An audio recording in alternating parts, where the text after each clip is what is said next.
All in Sports Network. We love sports. Coming to you from the land of brisket and barbecue, Lone Stars and Longhorns. This is All In Colts, presented by the Unstable Blues. Welcome back in, and welcome to the biggest shopping weekend of the year. It's time for the clash with the Titans. The Colts go for 4 straight against the former Oilers. We will give you our keys to the game, matchups to watch, and predictions. So let's go. All in Colts. I'm Kevin. This is my son Liam. We are the Unstable Blues. Happy to present All In Colts as part of the Rogue Media Sports Network. Yup. The Colts will be sporting what they are calling their winter whiteout uniform this week before Christmas. Don't get too excited, though. It's just the road uniforms. Yeah, this might be a special thing if the Colts regularly wore, I don't know, something like blue pants on the road, or like maybe blue face masks. Use this opportunity to maybe go all white as an alternative. Yeah, but they do that all the time anyway on the road. I don't know if you can see it, but it's that. That's what it is. Yeah, it's that. It's just the road uniform. Yeah. Yep, that's it. I do support, though, because, I mean, it's true. It's true. White hat. I'm supporting too. Christmas? Yeah. I don't know, Margot. I mean, to be fair, your mom, my wife, has the matching shirt. My favorite Christmas movie. It's a good one. I'm supporting whiteout too. Got the white headphones. My skin's white too. I don't know if I can change that, but I guess that works. Oh. Just an idea that we may have been asking for all season. We asked for black uniforms. Yes, the uniforms. We asked for black uniforms all 22 season and got black helmets the next year, though. So maybe there's hope. Maybe there's hope. Maybe they listen to us. Things might be a lot different if they actually listen to us. Yeah. Let's be honest. True. That's true. And they might be a whole lot better. Yeah. Once again, our laughable pitch as GM and coach. Laughable pitch. But if they want to take it seriously, take it seriously. Go ahead. Take it seriously. Like, don't pay them until they get stuff done. Exactly. The Mayo sweep, though, is off the table if the Titans, since the Titans have benched Will Levis. Or maybe you could look at it as the Mayo sweep already happened because they beat Levis the first time and then Gerard Mayo. Yeah, it's not our fault he got benched. So Mayo sweep is complete. Maybe it's already swept out the door. The Mayo sweep is successful. That's what I'm saying. I like the Colts lead the all-time series with the Titans 38-22, having absolutely dominated in the Andrew Luck era, my favorite quarterback of all time. Mm-hmm. Having won a whopping 11 straight times, and Luck winning all 12 times he's ever faced the Titans. He has never lost to the Titans. Never. That's ever. Awesome. Ever. Which is why I don't know if there's a single quarterback in NFL history that has never lost to a single team. I mean, surely there probably is, but I mean, you got to think of the Jets with Tom Brady. Yeah. Yeah, I guess. But those divisional games are always so tough, and know, it's not Tom Brady in the Miami though. That's what's so impressive. No, is this didn't happen against just some random. This is a divisional rival that this dude never lost to, which is why on Father's Day you will see many Colts fans on social media posting photos of Andrew Luck and a child with the Titans logo over their face. Oh yeah, that's awesome. He is the daddy. Mason Rudolph is 1-0 versus the Colts, winning by 2 points with the Steelers in Pittsburgh in 2019 against the Jacoby Brissett Colts after Luck's shocking retirement. Yes. That's our setup. What are your keys to the game? Run the ball and keep running the ball. Really? Strong with it. Yep. I know, right? What a shocker. You did it last week, and you did well in that aspect. You ran the ball, and you kept running the ball. You ran the ball, I would say, however you pleased, with against the Broncos, against a top 5 rushing defense. I think that this is the week where AR will beat the rushing yards for a Colts franchise quarterback, and he will get halfway to beating the Colts rushing touchdowns. Okay. I'm predicting 1 rushing touchdown this week. He had one. Wait, would this be the week he breaks it because he needs 1 more because he had 1 last week. He only needed 2. I'm predicting he needed 2 to tie though, right? I don't know. No, I think he needs 2 to take over. Okay. I'm predicting if he only needs 1 more to overtake, Okay. then he is going to break both records. If not, I like it. I think that you need to play every single down because Calvin Ridley is no joke. Like, he's still good, very good. I believe Jalen Jones has gotten better since he played them last, though. Yeah. Tyler Boyd, still there. Tony Pollard is still good. Like, he's not bad. Oh, yeah. Even though I dropped him this week for fantasy. And then who else? Who else do they have on offense? And I mean, like, Mason Rudolph isn't a bad quarterback either. Like, he knows what he's. I mean, what's the dude that number 15 is just scoring touchdowns? Yeah. And then Okonkwo at tight end's no joke either. Mm-hmm. Yeah, so it's like they don't have a bad team at all. Like, they put up 27 on the Bengals. Now the Bengals defense is laughable. One of the worst in the league.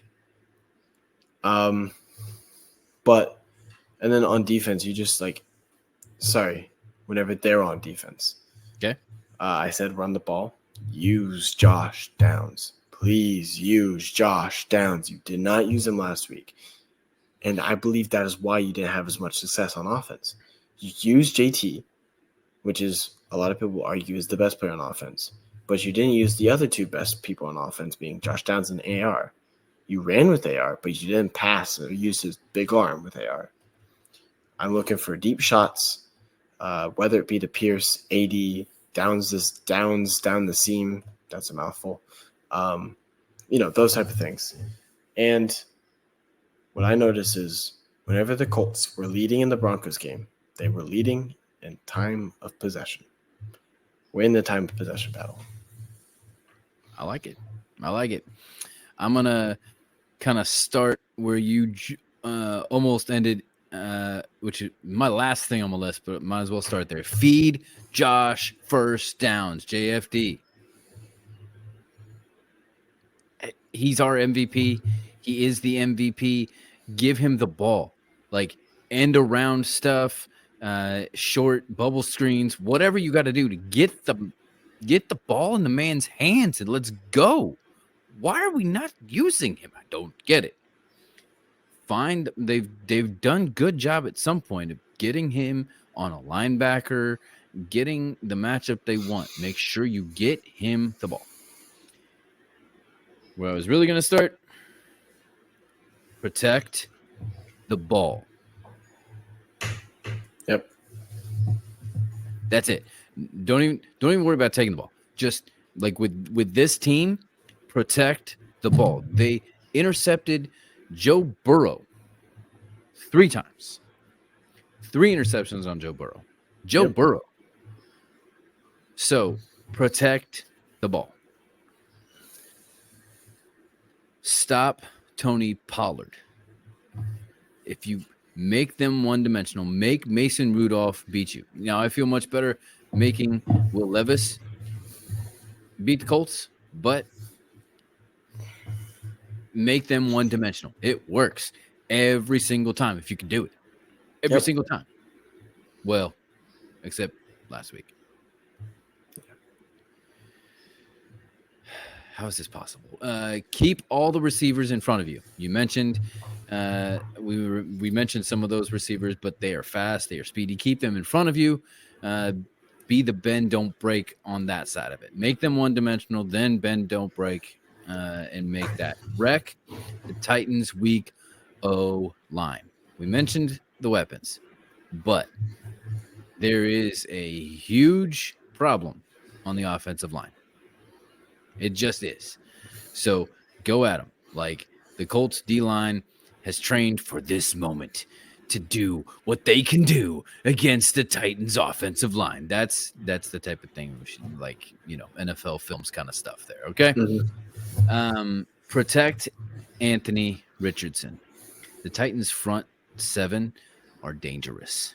Like they can do immense damage. So make sure you protect him, whether that is protecting him in the pocket or protecting him on the edge with a run or straight up the gut with a run.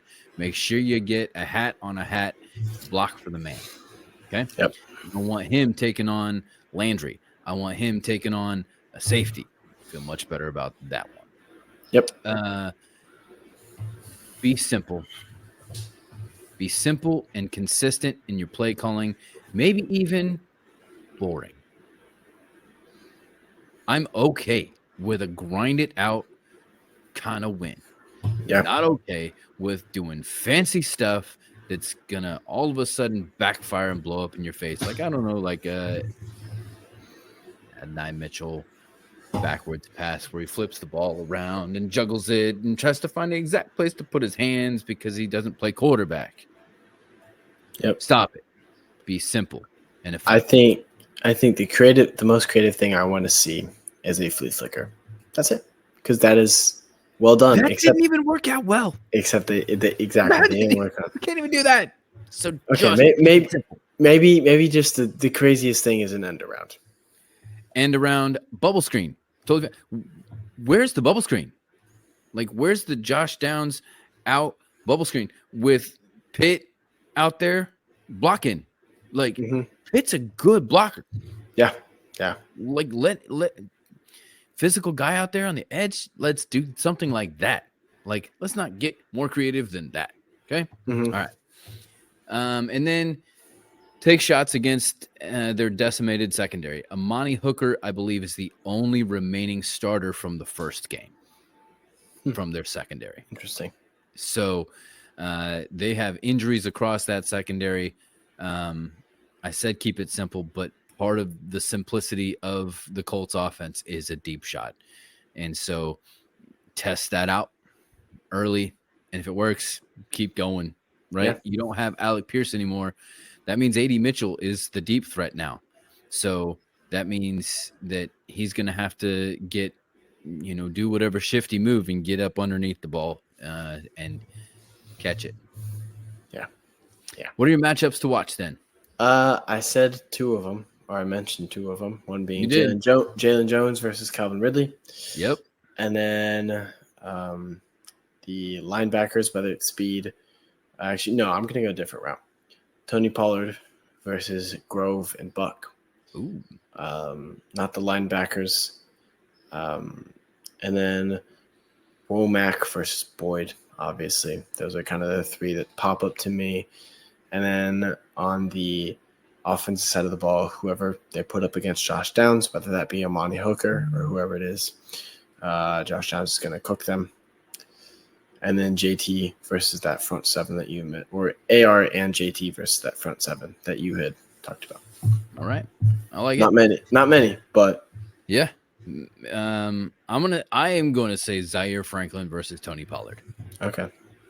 I believe it has to be Zaire Franklin's duty to put a stop to that early. I mean, we've seen him put a cold, dead stop to the other Titans running back who is no longer with the Titans. Tony Pollard is not that guy. There's no offense to Tony Pollard, but he is no Derrick Henry.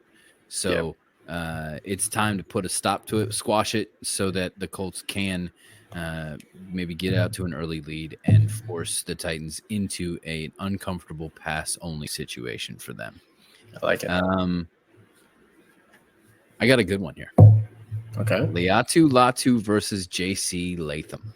Okay. This would be rookie versus rookie late in the season to test who has grown more, who has developed more, and who is more NFL ready at the end of their first year, because this is the point, right? You kind of people talk about the rookie wall, right, in the NFL, because you get to 13, 14 games, that's all you've played in college. Yeah. So now you're playing more games on a more consistent basis at a higher level than you've ever played before against the best of the best competition in the world.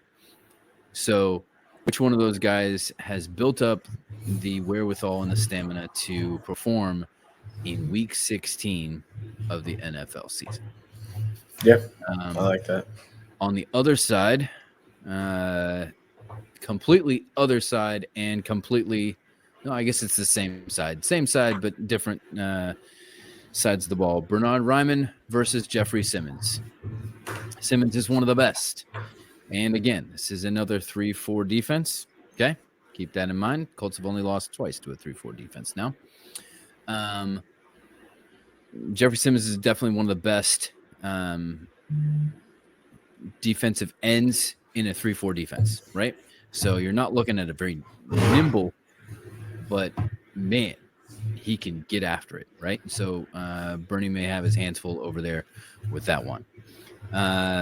JT versus Harold Landry, middle linebacker. He can do just about anything from rushing up on blitz stuff to stopping the run, even into dropping into coverage. So I think that's going to be, as we've talked about before, the line takes care of the line, and it's the running back's job to take care of that second level so that they can do what they need to. So I've got JT versus Harold Landry there. You mentioned Josh first downs. I believe it will be Jarvis Brownlee in protection. That is their second nickel back. That is their second string nickel corner, slot corner. So it's time. As we've been saying all episode, you now, right now. Got to do it. I like it. Yeah.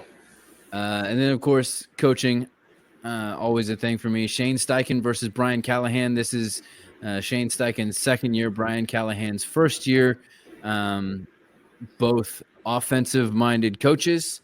Shane Steichen being questioned as a head coach and even a play caller at this point in his second season. Brian Callahan got fielded questions today about his team being soft.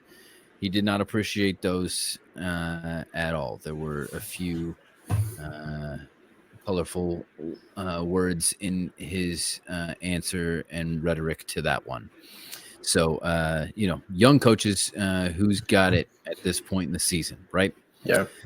And then I've been saying it just about all season. I'm no longer giving any stipulations because, let's face it, the defense was the best part of the Colts overall from front to back against the Broncos. Yeah. But I still got to call it out. Gus Bradley versus Nick Holtz, the offensive coordinator for the Titans. Unfortunately for Nick Holtz, his quarterback, his offensive line have not done him any favors. Is that his fault? I don't know that it is, but when you have that many weapons, it's pretty inexcusable that you're not delivering a little bit more. So, but the same could be said for Gus Bradley on the other side. It's true. In much of the season. So, once again, in this late stage of the season, who has it? Who doesn't? Who is going to push through and who is going to fold? Yeah. That's really a lot of what this game comes down to, especially a division game at home when you haven't been, the Colts haven't been at home in a month now, including the bye. Exactly. Yeah. Who is your all-in player to watch? I forgot to mention this guy in the matchups to watch, actually. So I'm going to just shout him out in that here. Nick Cross. Okay. For the matchups to watch part, him versus Mason Rudolph, reading that whether it's a run and get downhill or if it's a pass and play coverage. He had a pretty big week last week. He's close to the record, as we talk about, must by a safety. I believe he can still do it. 3 games left. I believe he can do it. So I'm looking for Nick Cross to have a big game here to kind of set him on track for that record there. All right. Josh first downs. Yeah, I mean, everything has to flow through Josh first downs. Like, it has to go, and it will go the way that Josh first downs goes. If he has 3 catches for 30-something yards, that's bad. That's bad. If he has 8 catches for 78 yards, now we're talking, right? Like, this is pivotal. Like, he is the pivotal point. Everybody wants to talk about Anthony Richardson in the run. Yes, that has to happen too, even more than it did in Denver. The designers have to be more up to the Jets and Patriots level, that kind of thing. But Josh first downs is the key. He's the key. It's where it is. All right, score prediction. Who's winning? I'm gonna say Colts win this 30-13. Oh, okay. All right. Big. Only time the Colts have won by more than 1 possession this year. I'm gonna say the Titans get it 19-17. Oh, this is part of your risk it. Well, it's also as we mentioned, like, you don't wear anything blue day of Colts game. That's you have your a little stitious. This is my little stitious. If I pick against the Colts, they're more likely to win. It hasn't necessarily been true, but in all honesty, the Colts tend to go win-loss, and so this would be a win time. Yeah. So if I'm thinking about it realistically, my 2 losses are that I picked them to have as part of my risk it for the brisket. You can go back to Wednesday. Go back to Wednesday and check that out. I think I'm gonna stitch together a nice short over the our 2 different briskets. Okay. Just so people are aware. But if you go back and check that out, mine was that the Colts are going to lose 2 of their last 3 games, and if I'm predicting which games, which you cannot hold me to that part of the brisket. It is, I believe it's the Giants and the Jaguars at the end of the season. Perfect. Okay, so Giants, Jaguars. So if they win one of those and still lose this, then you get a brisket. No, I'm joking. Your face, you're like, wait, no, I just said, are you not listening? Okay. All right. So in actuality, sure, I'll flip it. The Colts will win 19-17. Same score. 19. Okay. I think it's going to be more of a grinded out kind of thing. 19-17. That means that Matt Gay will kick about 5,000 field goals, I guess. Yep. I mean, according to what the score of 19-17, that would be what? 1 touchdown and 4 field goals, right? 10, 13, 16, 19. Yep. 4 field goals? Yeah. 1 touchdown, 4 field goals. You're right. Matt Gay. Yes. I mean, why not? Start out slow, bring it home at the end. Who's got it? Like I've been saying the whole time. Who's got it? Matt Gay does. Apparently. That's it. That's all we got for this week. We will be back next week with a recap of this Titans game. Our update from the South, look around the AFC South, as well as our unstable Pick 6 NFL prediction show. Fantasy Stable focus on Colts players and fantasy stats and projections. Then we will finish the next week with our preview of the Colts' final road game as they head back to New Jersey to take on the New York Giants. Yep. Well, this is Liam. And this is Kevin. reminding you to stay all in Colts. All in Sports Network. We love sports.